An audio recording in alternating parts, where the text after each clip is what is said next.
we stretched a bit too far in the 7th season, and we made fun of it ourselves in our first promo, in our first communication about stuff that we were talking about.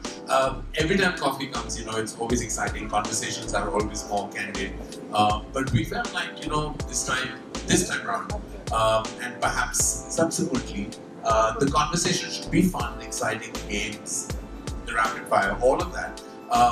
But like we also felt like it'd be nice to get an insight into a celebrity's emotional state of being, besides just being movie stars and the projections that they have in the real world. It was so real. I just felt that we had a ringside view. We were sitting in their living rooms, and thanks to Karan, you got us all there. Thank you so much. For most of us, and as I said, 19 years is a long time, guys. I mean, I have memories of seasons, okay, better than memories of my own seasons, alright? So, like for me, one of the most glorious seasons was the one when Rakhi Sawant was on the couch, for example. You were always a marker of our times. You told us what was sticking, what was hot. But tell me, what are these 19 years and this show particularly meant to you? I mean, it's very tough to really encapsulate my emotion vis-a-vis Coffee with Karan, because predominantly and primarily I'm a filmmaker, and that is my primary passion. But this is such a huge part of who I am, and I can't separate the two at all. Many a time, wherever I am in the world, people scream coffee like I'm a beverage and not a person. And I have to turn around and say my name is Karan, you can't drink me. But of course, being consumed is always a good thing. But it's also like when it's like a double-edged sword, right? You're a filmmaker and you want to be asked what your next movie is. Invariably, you're asked when the next season is and who's next on the couch. And it's like Kabhi Khushi Kabhi Gham, because the khushi in it is that you've done something for 19 years, spread over 8 seasons, that's created its own impact in pop culture, and yet you feel like, "Arey yaar, kabhi meri picturon ke baare mein baat kar liya karo." But there is so much energy and excitement that surrounds Coffee with Karan that it's always heartening, though, I have to say, full of gratitude. Very few shows really have been around for 19 years. Truly. And this is one of them, and the fact that you can still tolerate me after 19 years, I'm eternally grateful. So I don't have to go by the trolls, because what the trolls suggest is otherwise. So I feel like, that's a virtual world, but the real world, this beverage gets a lot of love, and I'm happy. Absolutely. Some love for that, guys. Oh my God, 19 years, I love it. Also, I want to acknowledge the fact that with Hotstar coming on board and taking the show, it's reaching so many homes. Do you think that, that has also been its own journey for you? I mean, absolutely. The power of Hotstar lies in its massive reach. Disney Plus Hotstar has been a huge blessing to Coffee with Karan. In space, I think that you lose a little bit of that, which is what I'm just sharing with you all the inside chatter that went behind Coffee with Karan, and we kept coming back to finding a replacement to Rapid Fire. Oh, man. And the sad thing is people are much more worried now than they were in the first 3 seasons, because nobody wants a PR nightmare, right? Nobody wants to be getting into, so everyone is so careful that you have to kind of make sure that you eventually change the language of the rapid fire, so at least you'll get something. Otherwise people are there were times where people have answered with abandon, like most overrated, most underrated, and I'm answers were just flowing. Today I wouldn't answer those. How can I expect them to? We all have to somewhere be said. We're in a very sensitive climate always. Social media has made us so much more sensitized to sensitivity. So everyone is so much more sensitive about what they're saying, what they're expected to say. Fan clubs get angry, and I don't want any of that. Eventually a talk show that's meant to be fun, you have to have fun with. Who wants the downside of any of this? I'm inviting them, they come for their absolute love for me and their relationship with me, and I have to protect that. It's like घर में अगर आपने मेहमान को बुलाया, you don't want them to go back feeling कि I have a bad stomach. They want to go back home feeling अरे यार, we were well taken care of. And I mean, they always say that you need a shot of coffee to wake you up, but this is coffee in its wokest avatar in 2023. And I want to give you a hand for walking that line so gracefully, because we have to be sensitive and at the same time we have to have fun. And if there's one show that's doing that right now, it's Coffee with Karan. All right, thank you for the consensus. My favorite episode, and let me just go straight off the bat, Ranveer Deepika. Oh my God, that video. Thank you. Thank you. I have nothing to do with that video. The beauty, the romance, the intensity, the emotion of that video comes from both of them, from their hearts and souls. And it was their idea to share that with us. And I was very, very, very touched. And I'm very grateful to both Ranveer and Deepika for actually sharing with not just me, but the entire world, a very private part of their lives. Those 4 minutes are possibly one of the most precious 4 minutes of Coffee with Karan in its entirety. And I say that spanning 8 seasons, because it takes a very large and generous heart to share the way they did. Because it was many years after their marriage, and it could have very easily not been shared. And I never asked for it. I never asked for it and I got it. And I feel it's the first time on Coffee with Karan where I got much more than I bargained for. Yeah. So I picked my favorite episode. I'm going to quickly go around this place, look at faces and say, what's yours? Kuch hota hai reunion. Oh, I'm living for this. Thank you. Listen, on that episode, like, I felt like I couldn't stop laughing. It was just hilarious. It was, and there was nothing. It was not. I thought that, is it going to really come across funny, or am I only finding them mad? Because like I was mad, they were mad, and we were just laughing. At one point, I had to get up because my stomach was hurting. Because I was like, we're just laughing. It was inane. And then it realizes that we've gone back so many decades together that obviously we have a camaraderie that is like kind of special. And it was, even when with Sid and Varun, these reunions have really worked out well. And Sid and Varun actually haven't done an interview at all in the last 11 years together. So when we got them together, again, like they were just hilarious. Like Varun always says funny things unintentionally. But like when he said he goes boating with his wife, I was like, that was like, that totally had me. And I was like, when did you go boating with Natasha? Like, when did this happen? I'm boating tonight. And any of us Mumbaikars will know that it's not in our top 10 things to do, Like we don't go boating, You can walk, you can dance, you can go and say, I've gone and seen a movie, I've gone theatre experiences, had fun here, had fun there, but boating is not something that I would come across. Gems from the season. Favorite episode? Is it possible to ask Karan Johar what his favorite episode is from this season? I mean, I can't answer that question. Of course not. In fact, I've enjoyed all of them. I have to say that each one of them was special in its own way, and that is an absolutely politically correct answer. And I'm going to stick with it. Thank God there are no hampers right now. Yeah, because I'm not winning anything at the end of this, so I'm not saying it. And they've all come with lots of love in their heart, and I'm not choosing. Oh my God. All right. So then I think it's time to let you do some questions, right? So we have a mic. It'll pass around. Obviously, you'll address your question to Karan Johar, not me. So go for it. Hi, Karan. Hi. Karan, my favorite was Vicky and Kiara after Sid and Varun. But I want to know from you, what was the best moment from this episode for you? What was the highlight from the fact that well, actually, it was rather sweet hearing about Kiara's proposal story. I thought it was like quite sweet when she spoke about how Sid proposed to her in Rome, and of course, I knew that had happened. But it's like what I love is when people actually drop their guard and share bits of their personal life that no one else would know about, or no other show or interview would have access to. I thought that was sweet, and I just thought Vicky was like wonderful throughout. Like, he has such an easy personality on camera. Like, he's just so himself all the time.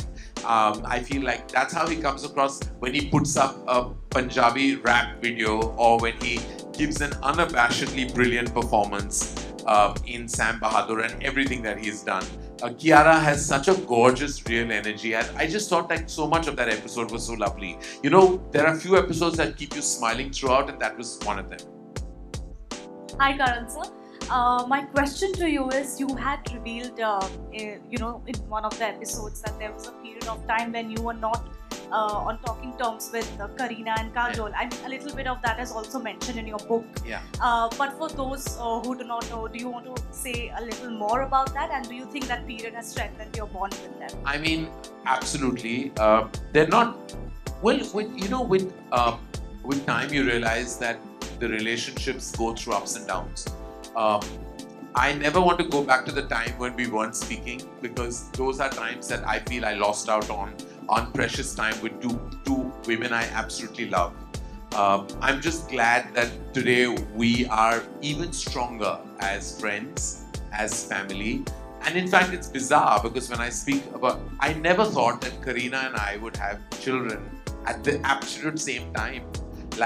I always wondered because I was an older parent. Like when I had my kids, I was 44 years old. And I kept thinking in my heart that, I'm going to obviously be the oldest person in a PTA meeting or on a WhatsApp group or in a birthday party. And that's so far from the truth, because Kareena had Temur at 2 months prior to Yash and Ruhi's birth. And Rani had Adira a year before. And I was like, these are two of my closest friends. And they both actually, have kids around the same age. And if you see Kajol with my kids, it's like she's becomes one of them. And I'm just so glad that I have this support system of all these friends. Because when you're a single parent, you have to know one thing, that you do need, barring the fact that I'm eternally grateful to the universe for my mother and how she co-parents Yash and Ruhi with me. But I'm also very grateful for my friends, because they're all there. They're all there with all their hearts. And so even though we went through a phase, I'm just glad that we are even stronger today. And I think what doesn't break you makes you stronger. Thank you for that beautiful question. After you, there is a girl with her hand up for a while. Yes, ma'am, you. Yes. Would you just raise, just stand up so that they can give you a mic later? That's okay, ma'am. We'll come to you after. Okay, thank you. Yes, Ankita, please go ahead. Hi, Karan. Hi. Karan, this season was special because you brought up a topic which nobody thought a pop culture show like this would bring up. That's anxiety. Yeah. And not just about anxiety, you spoke about your battle with it, how you dealt with it. What prompted you to actually come out and speak about it at such a big platform? And post you have done so, what's the impact you have seen? How have people taken to the call? So I think that what happened on that episode was organic. It wasn't planned. If you know and have followed the seasons, a lot of it is unplanned. A lot of the conversation is just flows. I felt at that point of time when I saw that beautiful video of Deepika-Ranveer, I felt like, apart from the fact that you talk about your loneliness, but you also, because Deepika has expressed herself in the public domain about her depression and the fact that she has even a foundation, that deals with it with such absolute brilliance. I had to say that, it was something that I felt like I needed to share, because I feel like a lot of us as public figures, you go through things, and I feel if you touch on those topics, you're empowering many others to also speak about it. And I feel like I have been through in 2016 a phase where I discovered I was going through anxiety. Then you get better, and then it does come back again sometimes. And it came back again for me in the beginning of this year. And what you do is you address it, and you have to. The first thing is you acknowledge it, and then you address it. All of us can go through, can all have, what happens to me or what happens to anybody else can happen to anybody. It can happen, and it doesn't mean you need a trigger. Sometimes it's the result of many things. Sometimes there is a trigger. But when I spoke about my anxiety, it was also to share a part of my life that really exists, and it's a part that exists today as well. And while I speak, I have absolutely no fear in saying that I'm on medication, and I feel much better today because I seek the help, and I think we need to. Sometimes you feel that you can speak to a family member and you can speak to a close friend, and maybe that is therapy in itself.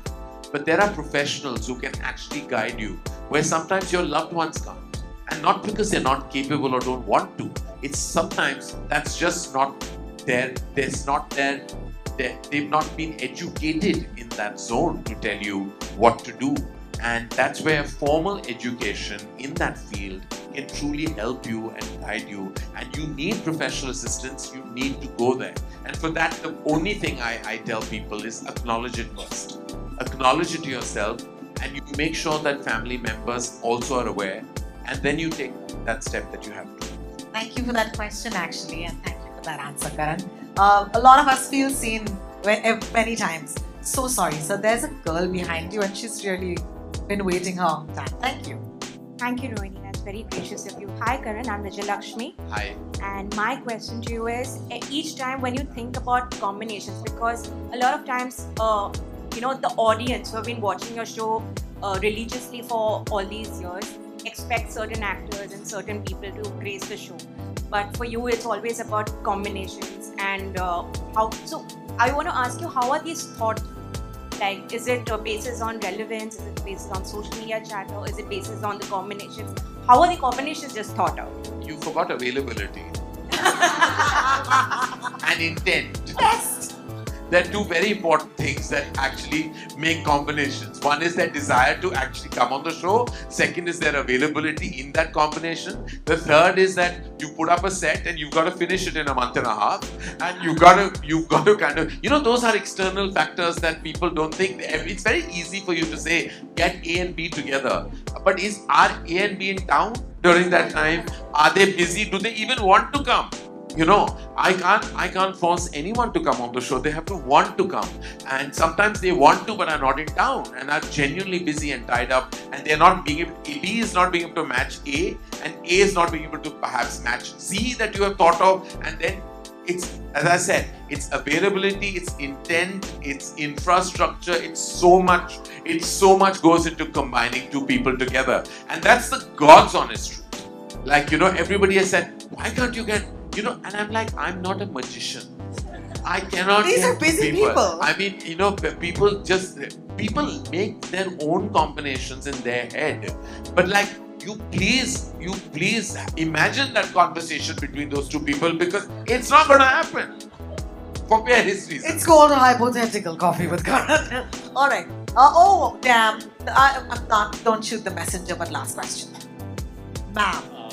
Can I ask? Yes, sir. You already have a mic. Just go with your male privilege. Go for it. Wow. Wow, that's a very nice thing to say. No, the girl is seeming bummed. Okay, I can give it to... We'll take two questions. No, go for it, yeah. Come on, yeah. अरे शर्माओ मत, पूछ Go low. for it. मैं कहीं नहीं जाने वाला, आप ही के लिए आया. Thank you so much, Karan. Karan, Vinay from Bombay Times. Of course, everybody's talking about their favorite parts of this season. For me, the most intimate and the most beautiful part of this entire season was when you actually spoke about being single. Yeah. And you sort of teared up, and I remember watching that particular scene, and there was a roller coaster of emotions that went. I think that felt like you were a poet and you just gave words to so many of us, and you just became a poet who just had an open mic. All of us could relate a lot to that particular thing, and I just feel it's such a hard thing to actually even open up about, because वो हो जाता ना कि मतलब अरे singlehood, this, that, you know what I mean. Talk to me a little bit about that. How is I go back to that moment. I don't know how to relive it because it happened, as I said, just in the moment itself. What do I say to you? People tend to judge you by an impression they have of you, by what they know and see of you, but nobody really knows who the real person is behind any of the projected intent of that social public figure. We've always put out a version of ourselves, right? That's what our job is. When we give an interview or we promote a product, a film, you're out there, we protect our vulnerabilities. But then at one point of time, you grow older, you grow wiser, you evolve, and you feel like sharing a piece of your life is not as scary as it used to be. I've already written a book when I was 43 years old, which was 80% of what I could share. there is always a 20% that we'll hold back, and it's our prerogative too, because that will remain with our hearts forever. That moment was true because it is true. There is, I have 2 children. Obviously, I'm co-parenting them with my mom, not with a partner. And that means that I have a single status. And that single status is occupied, is filled in with a lot of work. I push in so much work in the day that I don't think about that status. And that's what we all do. When you're single and you're lonely and you're perhaps not wanting to address that loneliness, you pack in your day with things because you want to distract yourself from the core. And then you believe that if you have great friendships and a great family life, it can actually compensate for the lack of a passionate, intense romantic relationship. Nothing can replace that. You must understand, life is full of boxes. You know, parents fill one, children fill the other, friends fill the other. But there's a box for an intense love romantic relationship that if you don't experience, there is a sense of incompleteness that nothing can ever fulfill.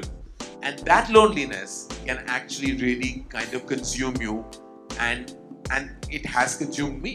And I have not been in a relationship for very many years, a decade and more, and only I know what that really feels like. Fortunately for me, I can live vicariously through cinema.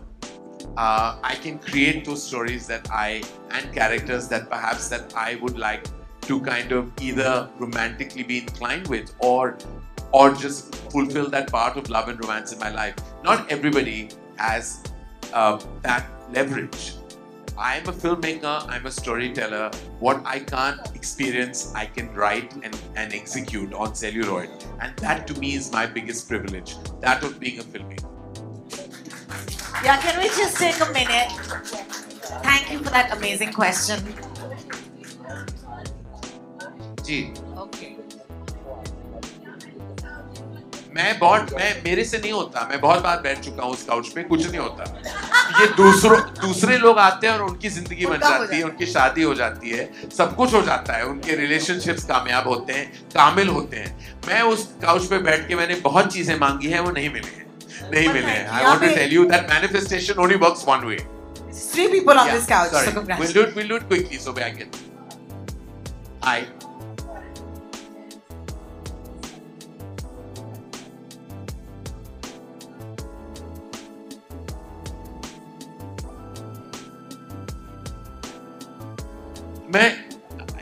I have said this, I've been asked by the team much more than I've said it to cut things out. I have actually never wanted to cut stuff out because I feel like everybody else protects your interests much more than I have myself. I've kept things that maybe in retrospect I shouldn't have, but I feel like when somebody comes and says something and I have a natural response, I have to keep it all. You know, we cut out the boring banter which actually don't add up to anything. But things of consequence, we've never cut out, and I have never asked to remove anything that I have said that is too personal or perhaps sometimes maybe an opinion that I feel will have repercussions and ramifications. It's all there, and there's proof of that. You've seen it. You've seen stuff that you could turn around and tell me, "Arey, fuck you, we're still bearing the brunt of it." But I said, I've kept it. I've kept it because they are your guests. वो आपके मेहमान हैं, वो आके कुछ कहते हैं, दिल से कहते हैं, दिमाग से कहते हैं, और जो भी कहते हैं उन्होंने कहा है, मैं वो नहीं निकाल सकता. That's the way I respect a guest on Coffee with Karan. Yes, ma'am. We all miss him. Did you miss him on the couch? We're talking about Mr. Shah Rukh Khan. Oh, immensely. I miss, but I just know that if there's any megastar in our who has earned his right to speak when he needs to, it's Shah Rukh Khan. And I, all the people, being his closest friend and family, should understand that. I just absolutely knew that, you know, everyone says that, you know, I have that leverage because he's family to me, that I can ask him and request, and he's never said no to me. And I don't want, so I never asked, because I know that he didn't want to be in that dilemmatic kind of like situation where he'd have to say no to me. Like whenever I've asked him, so I pick and choose what I ask for, because like he's somebody that matters the world to me, his family to me, he's my older brother, he's everything. And I feel like I know when the right time is there, I will ask him. And I know when he has to want to speak, he will. And when he does, I know it will be extraordinary because no one gives interviews better than Shah Rukh Khan. Nobody speaks better than him. When he speaks on a global platform or on a national platform, he is just the wizard of words and truly the emperor of not just entertainment on screen, but also off screen. And a lot of our collective love for him is because of the man that he has been to us off screen. You know, so you love him as every character from Raj to Jawan, but like the Shah Rukh Khan that we all know, I mean, you can't, I don't know a single person that will be in a room with him and not walk out of the room weak-kneed or absolutely in love with him. Like that. I don't, because I have coffee with Karan nearly every night. So I have nearly every evening Shah Rukh, Gauri, me and his family, we meet. So I'm having those conversations. I understand why you would miss him, but I'm satiated because he's a big, huge part of my daily existence and life. Well, thank you so much, everybody, for joining in today. I will just end by saying that, firstly, thank you. Thank you for always being so kind and gracious. Thank you for always being like so vibrant and also so energized that you give that energy to the person you're sitting next to. Thank you to Disney Plus Hotstar and special mention to Gaurav Banerjee and his entire team who have been so absolutely amazing. Right through the journey of Koffee With Karan, to Mr. Madhavan who actually he's been our guiding light at Disney Plus Hotstar, and to Janvi and the entire team of Koffee With Karan, to everyone, my marketing team, to Nilofer, to all of them who have been stalwarts and pillars of Koffee With Karan and have stood tall.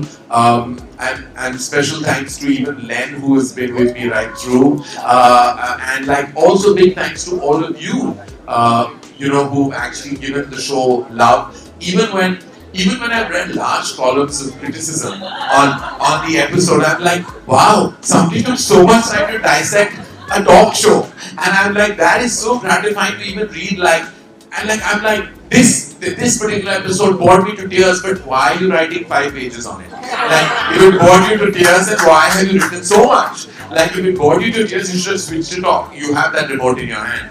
But I'm very gratified by the love, the criticism, the analysis, and also the consistency of the fact that maybe, if all else fails, I know I'll always be a host on Koffee With Karan. It's great solace for me to keep. Thank you guys. Thank you from the bottom of my heart. Thanks, Karan.